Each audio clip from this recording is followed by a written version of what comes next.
Bonjour les amis, Serge Rodienko de l'agence immobilière Expertimo by Rodienko. Encore très heureux de vous retrouver aujourd'hui afin de vous présenter un nouveau bien à la vente, mais cette fois-ci un petit peu différent qu'à l'accoutumée, puisqu'il s'agit là de la vente d'un immeuble ancien non loué d'un peu moins de 300 mètres carrés sur 2 niveaux, comprenant un local commercial, 2 appartements, une remise et une cave, le tout situé en bordure interne du centre-ville historique ancien de la ville d'Apt. En effet, ce bien intéressera plus particulièrement 2 types d'acquéreurs. Soit des commerçants qui achèteront le bien pour y installer leur activité, soit des investisseurs locatifs qui effectueront un placement d'argent en achetant le bien pour y placer un locataire qui reversera des loyers constitutifs d'une rentabilité sur leur investissement.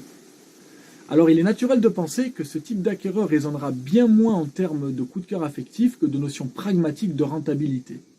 Mais du coup, qu'est-ce qui rend notre bien d'aujourd'hui si intéressant pour un commerçant ou un investisseur? C'est ce que nous allons découvrir ensemble. Restez avec moi.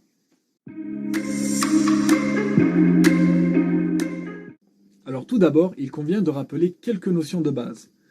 Nous savons tous que le but ultime de tout acquéreur, et notamment dans ce cas précis, est de revendre un bien immobilier plus cher que le prix qu'il l'avait payé au départ quand il l'a acheté. Et nous savons aussi que tout bien immobilier qui se loue bien, c'est-à-dire facilement et au meilleur prix, se revendra dans les mêmes conditions, c'est-à-dire facilement et au meilleur prix. Or, pour atteindre cet objectif, il convient de respecter 4 grands critères fondamentaux. Dans le cas où cet immeuble serait utilisé non pas pour de l'habitation principale ou secondaire, ce qui reste possible, mais plutôt pour établir un commerce, une activité professionnelle libérale ou alors pour une division en plusieurs appartements à louer, sachez que ce dernier est situé en bordure interne du centre historique ancien d'Apt, proche à pied de nombreuses places de parking via le boulevard de la République, ainsi que de toute commodité.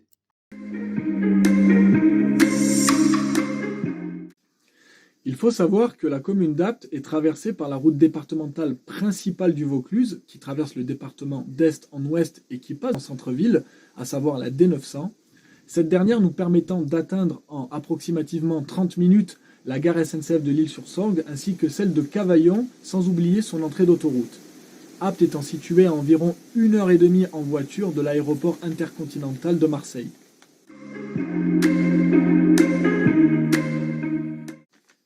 Le bassin aptésien suscite depuis quelques années l'intérêt de nombreuses grosses entreprises, aussi bien franchisées qu'indépendantes, qui ont choisi de s'installer en périphérie de la ville.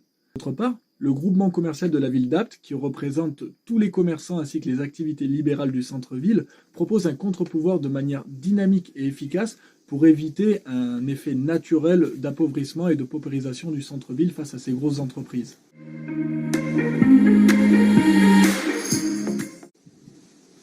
Et enfin, si on parle de qualité de vie, Apt possède de nombreuses qualités, notamment sur le plan touristique, avec son centre-ville historique ancien qui date de l'Antiquité romaine, et aussi de par les nombreux villages touristiques alentours qui viendront forcément se réapprovisionner en ville. En termes de culture, il faut savoir que la mairie d'Apt met en place de nombreux événements de grande ampleur tout au long de l'année durant les vacances scolaires, de type festival de musique ou concert pour attirer un maximum de monde sur place. Et je ne vous parle même pas du marché hebdomadaire où j'ai encore été samedi dernier, qui est tout simplement le plus grand marché du département. Et enfin, en termes de loisirs, les infrastructures de la ville permettent à tout un chacun de s'épanouir, du plus jeune au plus âgé, en pratiquant des activités sportives variées.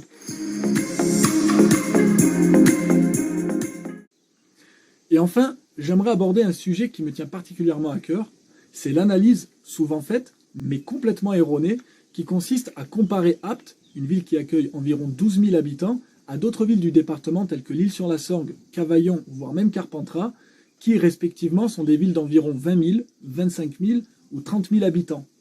C'est à peu près aussi incohérent que de vouloir comparer un champion du monde des poids légers en boxe à un champion régional poids lourd. En revanche, après avoir observé les chiffres de la ville d'un petit peu plus près, on se rend compte qu'Apt a su développer une économie adaptée à sa population, et une population dont les flux migratoires n'ont pas varié depuis 50 ans, ce qui démontre une certaine stabilité.